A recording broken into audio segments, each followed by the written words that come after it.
Good morning and welcome to the Ask Weldon Show, episode 187, Flaming as Psychological Warfare and Performance-Enhancing Drugs in Esport. That is the title of today's show, and we have some really exciting questions to talk about. Maybe I'll let out some secrets about the scene in the meanwhile.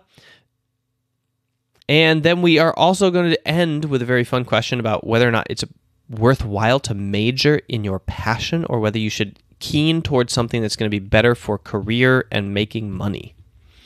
Welcome to the Ask Weldon Show. My name is Weldon, and I am a sports psychology trainer with a Master's of Science degree in Sport and Exercise Psychology, and Masters of Sports Science.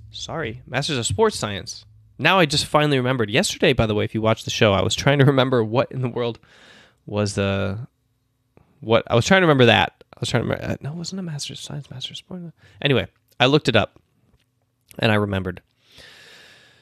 And from the University of Jyväskylä in Finland, although I am from Minnesota, kind of originally, Iowa, Minnesota, Nebraska, in that area. Shout out for the Midwest fam if you are here.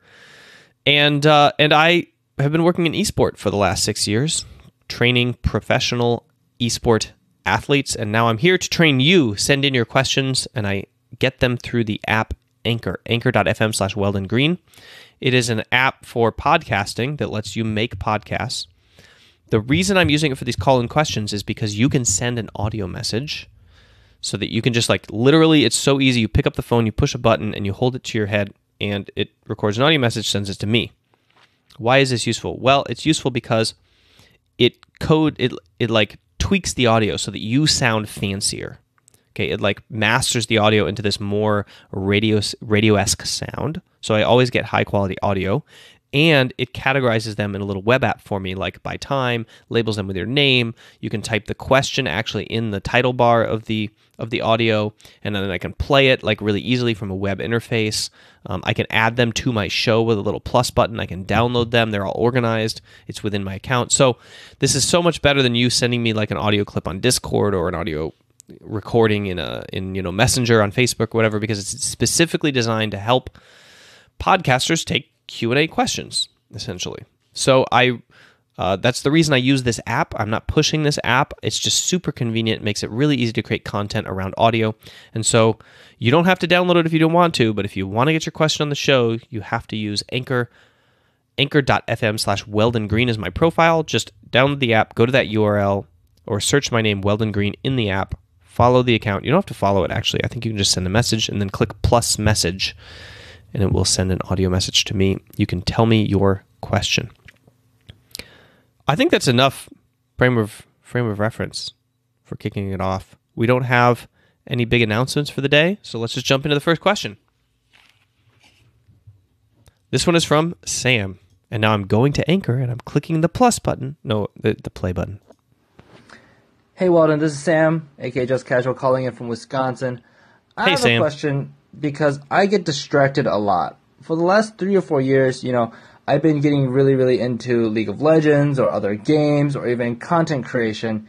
And on my time away from that pursuit or playing League or playing games, sometimes I find it really hard to be present with other people or doing something else. And my mind keeps going back to oh, I should play this new champion in League of Legends, or oh, this would be a great idea for my podcast. And then 5 minutes later, I realize I haven't been listening in my conversation, or I'm just distracted, or I'm laying in bed unable to shut off my mind. So I was wondering if you had any tips and advice to kind of compartmentalize my thoughts, or is this maybe a lifestyle issue where I'm way too engrossed into certain things?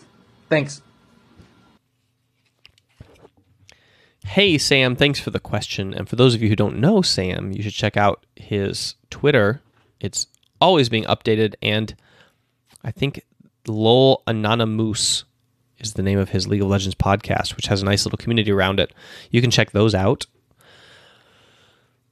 What you were talking about is pretty common. I think a lot of people experience it. I definitely experience it, especially as somebody who's getting to work in their passion as an entrepreneur and who has been a gamer and has been unable to escape, the thoughts of the game throughout the day in a very obsessive way. And I think that, first of all, it's a good sign because it means that you are really engaged in what you're doing. during the majority of your time, right? When you're gaming, when you're working, if you're obsessed with content creation or thinking about these things, that's a good sign. But I mean, I think everybody kind of knows the answer to this, right? That being distracted from your life is not necessarily a good thing.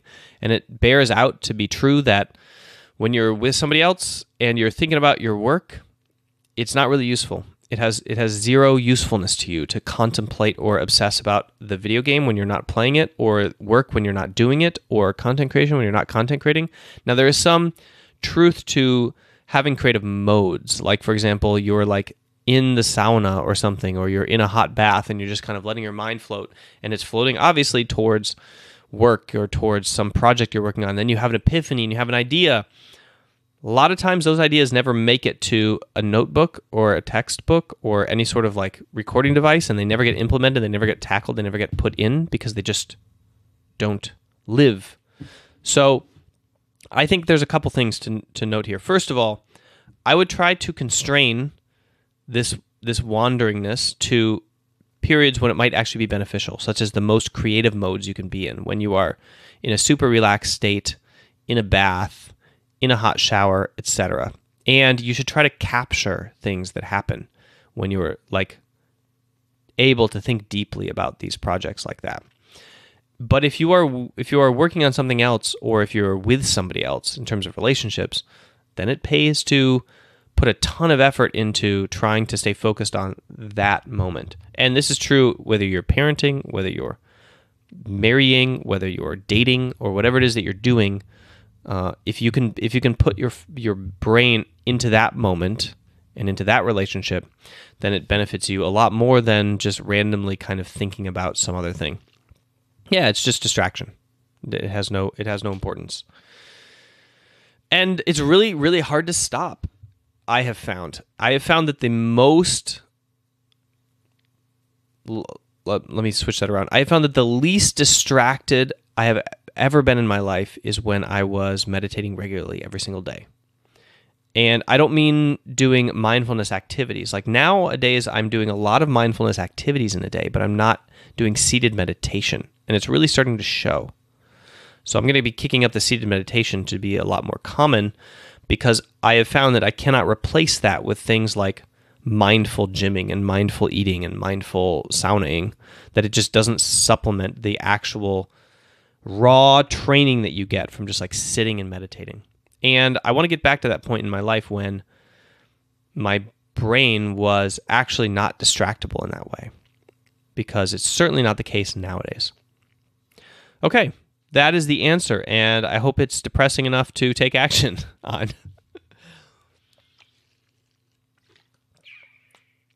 All right, guys, let's just jump into the second question. We're going to keep this show flowing today. Hi, Weldon. My name's Greg. Hi, Greg. I'm nice wondering, voice. Does flaming have any place in competitive League of Legends? Is it a legit strategy to try to get inside the head of your opponent and force them to tilt?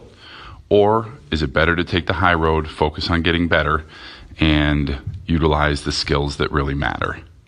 Thanks. Have a great day. I thought I recognized that. I just heard it and I was like, oh, wait, this sounds like the question the dad from the other day. And I scrolled down and certainly it is. This is... thanks for the second amazing question. Okay, so is flaming a possible psychological warfare tool in competitive League of Legends? The answer is yes, but you have to be already a Buddha. You have to already be a Buddha or hit Nirvana or whatever. You have to be to the point where you actually aren't being engaged in the flaming itself. You have to be at a point where you are using it as a weapon and you are not embroiled within it yourself. And a lot of people will lie to themselves and say that they are at that space when they aren't. And also, generally speaking, because we're human, it's really impossible to kind of be healthy about attacking other people for like a good cause, winning, I would say good cause in quotation marks there, unless without creating some sort of emotional distance or emotional barrier. Like a lot of people will downplay the humanity of their opponents or their you know, what am I trying to say here? Who are the people that you keep prisoners in order to enact great travesties upon them? And flaming is a very similar kind of thing, where you're seeing people as an object instead of people as people.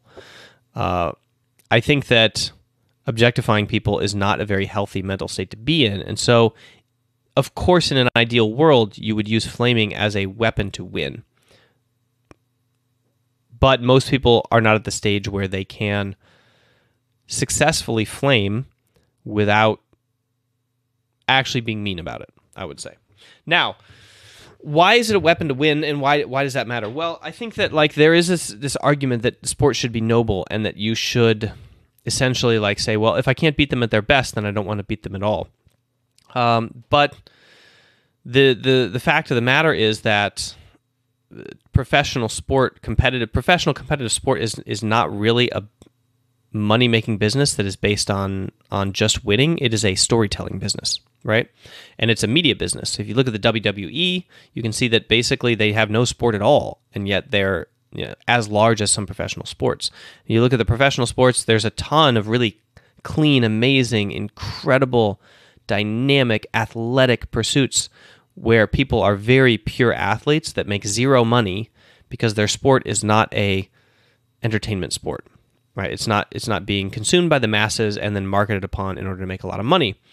And so if you have a sport that's a professional sport that is like League of Legends, where it is all about storytelling and entertainment, that is the financial model and the business structure, then it really behooves both the players and the teams and the athletes and the industry in general to be able to have personality and to activate it. So that is like a plus for flaming and trash talk. Now, whether or not it's something to be used in terms of psychological warfare is totally a personal competitive philosophy, because it is absolutely true that if you want to beat somebody at their best and you want to like only worry about yourself and never worry about your opponent, that you can have that mindset and that can be a pure and beautiful thing.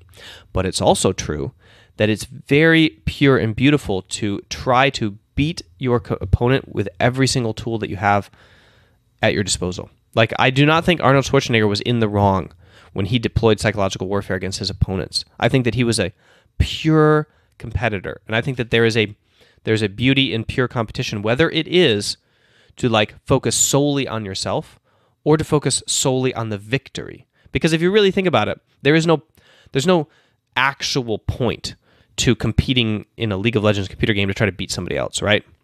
It's not like it makes you an amazing, better person. It's not like it has some sort of continual, eternal meaning in the fabric of the universe. It's not like it has some spiritual meaning. It's not like, it has some economic meaning, maybe. But my point is that it's not like a thing such as giving birth or like, I don't know, helping somebody have a better emotional experience, or I don't know, some of these things that we can agree on as a human race that are like eternally meaningful, like death and life and commitment to each other, things like that. But if you take the abstract idea of like so what you have to do, therefore, because it doesn't have this like moralistic component, is you have to raise it to the level of purity. You have to say competition in and of itself, like just the idea of achieving victory, can be this thing which you can do in a beautiful and pure way, and then that will then impact other people and myself because I'm taking it very seriously. And so to do that, there's no right or wrong way to do that. I think you can either, focus, like I said, solely on doing it in your way, or you can focus solely on the victory, in which case, like, trying to achieve that at any cost is part of and parcel of what you're trying to do there. And of course, we mean any cost within moral bounds. But you are determining what those moral bounds are. And I think that if we look throughout history, we can find places where society has generally agreed upon that moral bounds have been crossed in the pursuit of victory. And we kind of know what that feels like. But the line is always shifting in the sand on that. And something like psychological warfare, where you're playing on the weak mentality of your opponents, I feel like is certainly within bounds and on the side of like, this is something that is part of competition if you want it to be. So, yes, I think it is a weapon. I think that it is almost impossible to use without hurting yourself. So you got to basically be amazing. I think it's really the smartest way to use it is to be emotionally compassionate about it. So to actually connect yourself to the moment and to feel bad about what you're doing so that you limit the damage that you could do, so that you really realize what you're saying and the impact of what you're saying, and to do it, in the open and not insidiously in any way. And if it takes, it takes. And if it doesn't, it should be construed in some way as a storytelling and trash talk so that it can be actually used by the industry and supported and built up in that way. Those are my thoughts on flaming. And then in solo queue ladder, I think it has 0 point at all. Like if you're just like playing a solo queue game for ranked matches, I think the only thing you should do is focus on yourself. I don't think there's any point to try. I don't think until you're at the peak level in a competition that matters and that you convince yourself that it matters, that it then should be deployed. Yeah. Otherwise, it's just a distraction. Like you should be focused on skill growth. When you're in a competitive match where you're training all week and then you're going into the match, like that's a different matter. That's when you're like preparing yourself for the competition and you're going in and the point is to win. When you're playing on the solo queue ladder, 99% of the time, you're just trying to improve yourself, and then flaming is just a distraction. So I'm talking about the pro league here. And that's the end of that question because I could ramble on forever. Let's get on to the third question of the show. Hi, Weldon. My name's Scott Stevens. My question is about performance-enhancing drugs in esports. Do you think there are any that should be tested for? And do you think Adderall is being abused? And do you think it could give somebody an unfair advantage? Thanks. Abso-freaking-lutely, I think there are drugs that are being used. I think that there are drugs that should be tested for. And I think that people do get an unfair advantage out of performance-enhancing drugs if they use them correctly. Many people are not using them correctly. So let me start with a tutorial because maybe that will encourage video game companies to start taking this seriously. But basically, a lot of people are thinking, oh, I'm going to take my performance-enhancing drug, go to the competition, take it, and win the game. Generally speaking, that is not when psychological and concentration drugs are necessarily needed. We don't have amazing drugs like Lance Armstrong was using in the Tour de France when he was boosting up the blood cell count of his hemoglobin? He was boosting his hemoglobin content in his blood in between, stages or whatever by like having blood infusions or whatever, reinfusing his blood again later to have like higher counts of hemoglobin in them or whatever it was. Like we don't have technology like this where we can put ourselves into a better performance flow state. Generally speaking, if you're in a real live actual competition, you're going to be super psyched and amped and really high adrenaline. Naturally, the drugs aren't going to do much more to push you into a higher focused state. So maybe if you're doing like a 5 or 6 hour marathon session, if you're doing a LAN party, if you're doing one of these crazy long tournaments, then you're starting to look at like longevity and using drugs to handle Adderall, Ritalin, to handle longevity. Modafinil probably is more effective and safer than the other two that I just talked about. It's also illegal in the U.S. Or it's illegal, I think it's illegal to like buy over the counter. Okay, so where should people be using them? Well, they should be using them in their training. This is where you actually are getting better at the game, and it's the lock and the mechanism which prevents you from improving as much as the other person is the level of your daily focus and attention and concentration when you are learning. And we know that these chemicals keep you in a learning state and in a focus and fixed state, for longer periods, and that you can really keep learning while you're doing that, especially if you get good sleep afterwards. So that is when I think they should be abused by athletes, is when they're training essentially all week, not when they're in the competition. So athletes actually are abusing caffeine in this way already. So it's just like a slight step up to use something that is an illegal substance. These are banned in almost every esport. So at least many esports have come out with statements about it saying they do not support performance-enhancing drugs, but few esports have started testing because once you start testing, you enter a rat race of keeping ahead of, what people are using and trying to find ways of abusing it,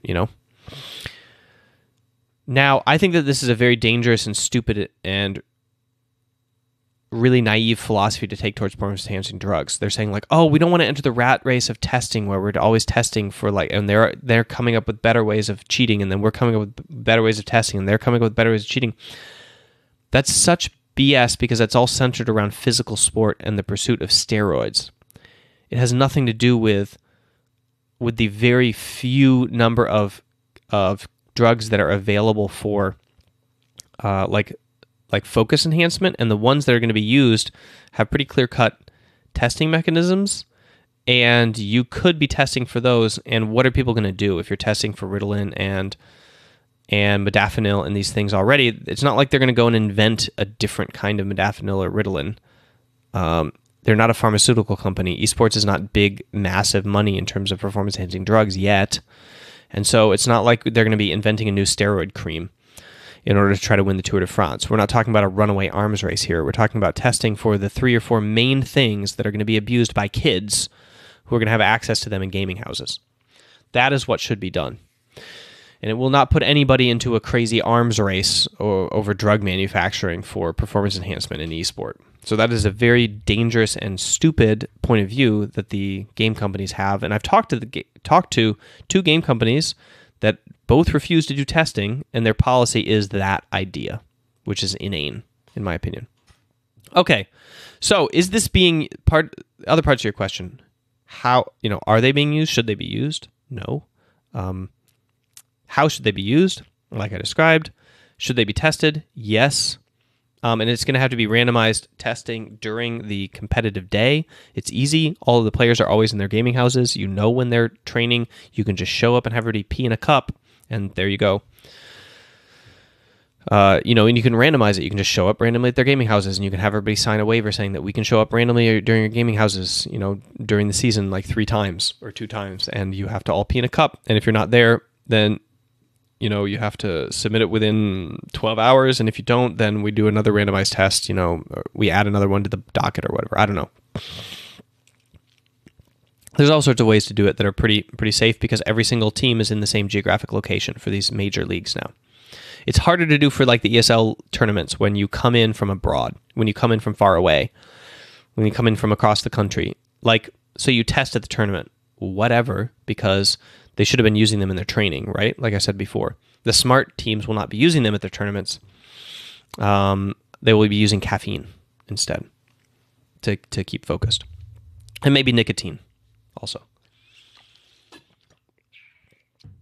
Okay, now, are people using them? I think that in the fighting games, I've done interviews, and I even did a podcast about this where I interviewed somebody. I think I wrote a long article about it too.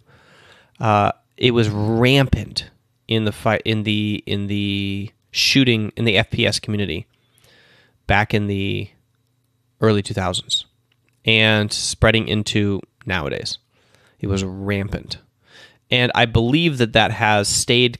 I think it's a very cultural thing. I think that in some esports, like the original Counter-Strike, and I think maybe Call of Duty, and I think probably in the fighting game community, I think that drug use in terms of performance-enhancing drugs is probably very, very common. I'm not really sure about the fighting game community, but it seems to me that it was birthed in these tournament structures where you go and you have a ton of matches in a whole day and you want to find an edge and you want to stay focused. That is the thing that is very conducive to using these. And so that's kind of where it kicks off, I believe. And so the fighting game community has all of the necessary mechanisms to promote this kind of idea and a really strong, nice culture, right? Just like Counter-Strike had, where people talk to each other and they share things. It is not, I believe, as common or happening at all in the League of Legends scene because I think that people are terrified. They know that if they do get caught, that there's no recourse. There's no other league, there's no other team, there's no other place that they can go to play. It's just over, right? And so it's just not worth it. Because their opponents are not doing it, they don't need to do it. Because the edge of performance is so close, and because it matters much more if you're good in the decisions you're making than if you're super focused and you have amazing reflexes. It's just not worth the cost that it would be to get caught to do it when you can just play video games instead. Usually video games are addicting enough, you don't need drugs to stay focused on them. So I think that it's not as common, or at least I haven't seen it at all in the League of Legends scene. I think in the Overwatch scene, maybe we're getting back into it. I don't know. Overwatch League seems really hectic and crazy. The people there and the kids there and the athletes there all seem very, very on edge and wired. I think that they're in an age demographic where the use of these is very common. Like if you're looking at the current people that are jumping into university and they're all kind of using these as study drugs, I think that they're prevalent in high schools nowadays even. And I wouldn't be surprised if people were using these for study or something before they were even using them for video games. Although I know the idea of somebody who studies a lot and who does video games doesn't match up. That's not always the case nowadays. But the thing is that in Overwatch League, they're in gaming houses, right? So it's not the case where you're in your basement and you're just taking a pill. Now it has to be kind of like a more common thing. It either has to be secreted within the gaming house or it has to be like an open secret within the gaming house. And so I think that that might be keeping it in check in some places. And I think probably in some gaming houses, it's more of like a, we all know we're doing this, but let's not talk about it kind of thing. So those are my thoughts about performance-enhancing drugs. I hope that it starts getting tested soon. I hope that we start getting PSAs and commentary and talking about it, because I think sweeping it under the rug constantly is a really dumb idea. Last question, guys. Before I jump into the last question, I wanted to promote the MAC program. The Mindfulness Acceptance Commitment Training Program is a 47-video training online course that I created to do what I do with the pro teams, but with you guys. Because I cannot extend myself or clone myself yet or make copies of myself and then train people individually one-on-one all over the world, I have to focus on the hours that I have in my day, which means training pro teams. But this is my attempt to essentially do my mission statement for the brand, which was to make esport meaningful even if you don't go pro, to make it a training vessel for you in your life so that you can develop transferable skills, transferable life skills and social and emotional skills that you can bring into other things that you're doing, so that even if you spend 2 years training League of Legends or Call of Duty or Rainbow Six and you don't end up getting to go pro, at the end of those 2 years you wouldn't have wasted all of that time, but instead you would have been spending it developing yourself so that the next esport you go into or the next career you decide to tackle or the next craft you do, you can deploy the same skills that you mastered in mastering yourself through your training. That is the goal of my brand and my initiative in esport and this training course. And it's turning into an app. So over the last 8 weeks, I've been doing development on it and funding it through sales of the Mac program. So if you purchase this, your money goes directly to the developer who is working on making the next version of this. This is the third version that you're buying right now, and the fourth version will be the actual app. And it's your last chance to get it at a one-time forever price. Buy it now, you have it forever at one price. When it goes to the app, we're going to go subscription because obviously apps need maintenance more than a video course does and needs support and technical work as phones evolve. And so we have to go subscription. And so, but if you buy it now, you get grandfathered in. First, you'll be a beta tester, and then you'll just have access to it forever at the current price that it is right now, which is $25. Actually $30, but you're supposed to use the code AskWeldon to get the $5 discount and to say, hey, I'm coming from YouTube with this purchase. Okay, that's it. That's all I'm going to plug. Let's jump into the final question. Hey Weldon, just wanted to ask if majoring in your passion is worthwhile. Currently I major in computer science, and while I do enjoy it somewhat, I feel like I'm lacking the passion some of my peers have. I've always had a passion for foreign languages and broadcast technologies and communications and those sorts of things.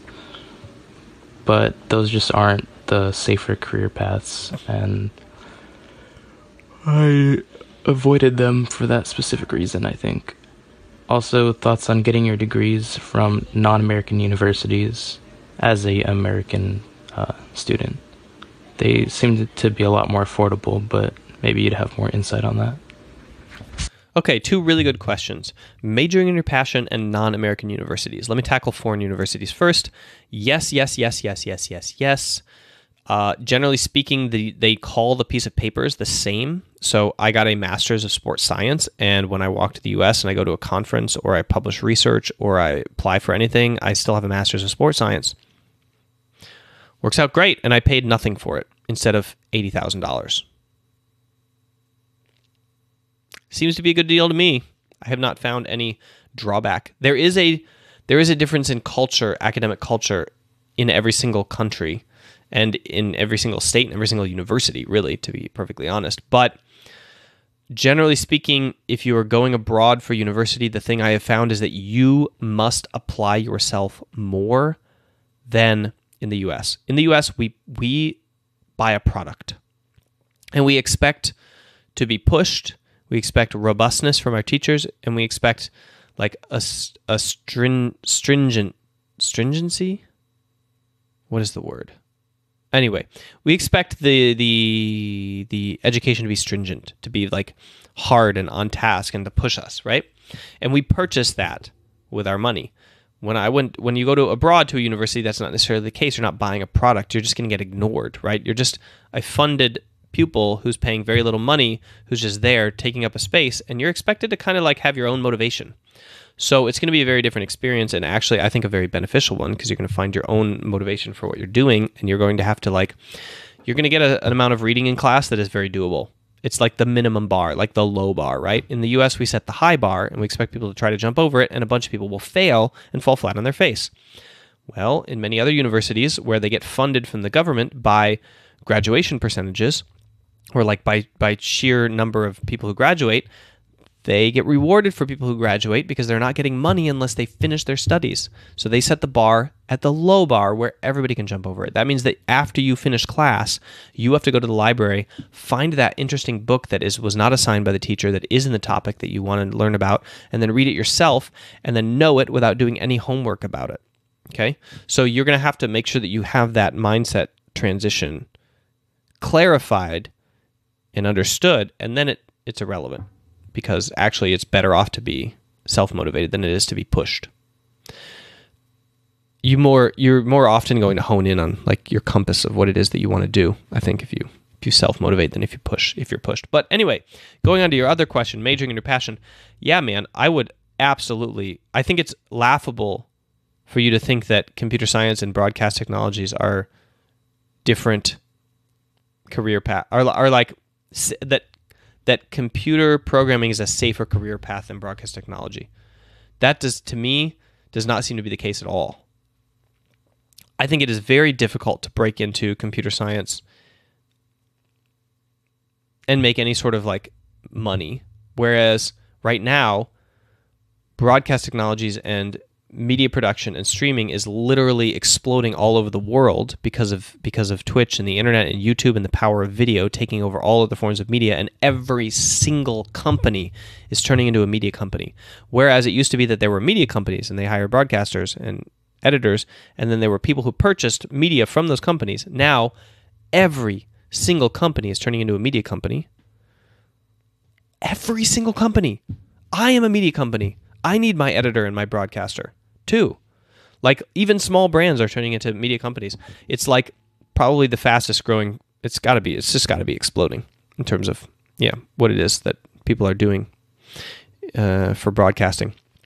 So I think that's a misconception, and I think that if you are not passionate about it now, what are the chances that you're going to be passionate about your job in 5 years? If you're not even passionate about studying it now, even less, right? So let me put it this way. You are going to do the thing that you do. So if you spend your years studying computer programming and working in computer programming and applying to computer programming jobs and doing that thing, then that's what you're going to be doing in 6 years. And if you spend your days doing broadcasting technologies and the other thing that you mentioned that I already forgot, sorry. Actually, I really want to remember this. Let me go back. Somewhat, I feel like I'm lacking the passion some of my peers have. I've always had a passion for foreign languages. Oh yeah, foreign languages. If you study foreign languages and you work on translation and you work on broadcasting and you work on media production for the next 6 years, in 6 years, and applying for jobs in these fields, that's probably what you'll be doing. So take a more Destiny kind of style approach to this, Andrew, and decide what you want to be doing in 6 years and then start working towards that. I don't think when you are in university that it's the time to play safe. I think this is the time when you're not married, and you don't have kids, and you don't have any income, and you don't need any income because you can live in an apartment with 4 other people and survive just fine. And you're in an American university, I'm assuming, so therefore your safety net must be larger than any other person's safety net in the history of the world, where like essentially, America is a very affluent country and you are going to university, so you must have a little bit to do in the middle class, which means that like you can always survive. You're not going to die. And so now is the time for exploration. And anyway, I think that computer science is something that you can learn without any classes. I think that you can learn to program just by programming. So if that's really something in a toolkit that you want and that you need, you should study foreign languages and you should study broadcast technology and media production, and then you should just do computer programming along the way. You should just do it. If you have a particular talent for it, or if you believe that you have an incredibly mathematical mind and you're going to be incredible at computer science, then maybe you should stay in this major, and you should be like, yeah, I have a talent for this, and I'm going to change the world of computing. Then maybe you should stay in it. If you're like, I just see right through this, and I've already created programs that have sold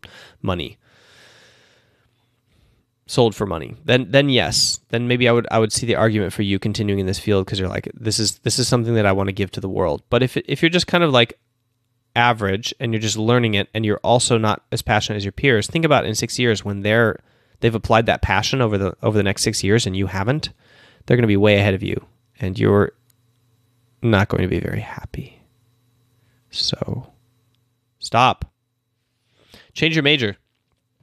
And if your parents are mad at you, tell them it's your life. I don't know, man. Like, do your parents value your happiness, or like your possible invisible future fear of the future financial maybe security hypothetical situation over your legitimate happiness?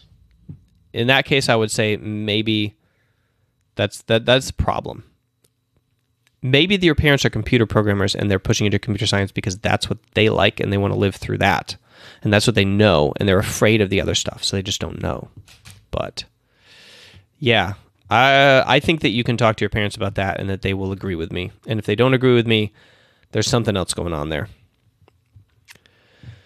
Okay, that's the show. Thanks for tuning in today. If you want to catch the remainder of the show, like the post show and the pre-show where I answer even more questions in chat, come to twitch.tv/mindgamesweldon, where I broadcast this show live every single day at 6:30 p.m. LA time. See you there.